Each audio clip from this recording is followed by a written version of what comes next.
Hey everyone, welcome back to VS Tech. Today, we're talking about something really exciting, Linux on smartphones. That's right, the same open source system that powers millions of computers and servers is now making its way into our pockets. And believe it or not, the future of smartphones has already begun. For years, the mobile world has been dominated by just two players, Android and iOS. But what if I told you there's a new revolution happening quietly in the background? Linux-based smartphones are stepping up, offering freedom, privacy, and control that no other mobile OS can match. Let's start with what Linux on phones actually means. Most people don't realize this, but Android itself is built on the Linux kernel. However, it's heavily modified and controlled by Google. True Linux phones like Ubuntu Touch, Postmarquitos, Mobian, or PureOS go much deeper. They use the full Linux system, allowing you to run desktop-grade applications right on your phone. Imagine plugging your phone into a monitor and instantly turning it into a full computer. That's the kind of power Linux offers. Projects like PinePhone and Librem 5 are leading this new era. These phones don't just use Linux under the hood, they are Linux.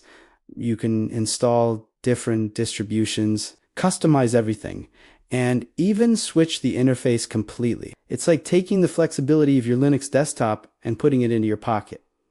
Now, let's talk about why this is such a big deal. First, privacy. Modern smartphones collect a massive amount of data from your location to your behavior, and sometimes even your voice. Linux phones, on the other hand, are open. You can literally look at the code and see what your system is doing. There are no hidden trackers, no background analytics, just transparency and control. Second, freedom. On Linux phones, you're not limited by app stores or company restrictions. You can install whatever software you want, modify your system, and truly own your device. You can even write your own apps or change how the interface looks and works. It's total digital independence. Third, versatility. Because Linux is the same system used on desktops and servers, Linux phones can run the same tools and environments developers use on PCs.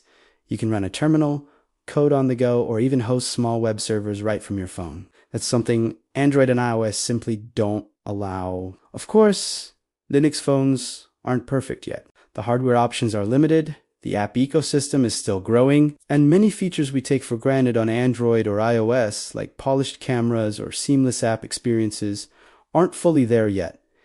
But progress is happening fast. Developers all over the world are contributing to projects that make Linux phones smoother, faster, and more compatible with modern apps.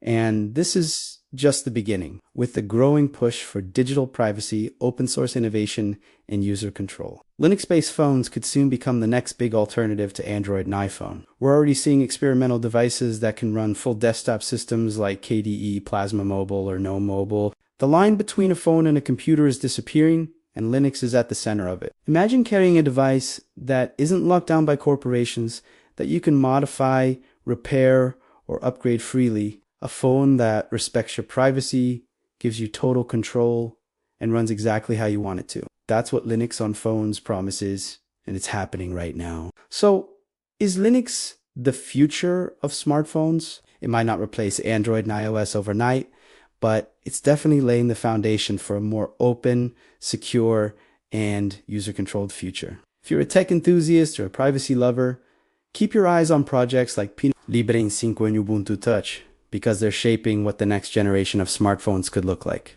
The future of smartphones has already begun, and it's powered by Linux. Thanks for watching. This is VS Tech. Don't forget to like, share, and subscribe if you want more videos on open source technology, software comparisons, and the latest in tech innovation. See you in the next one.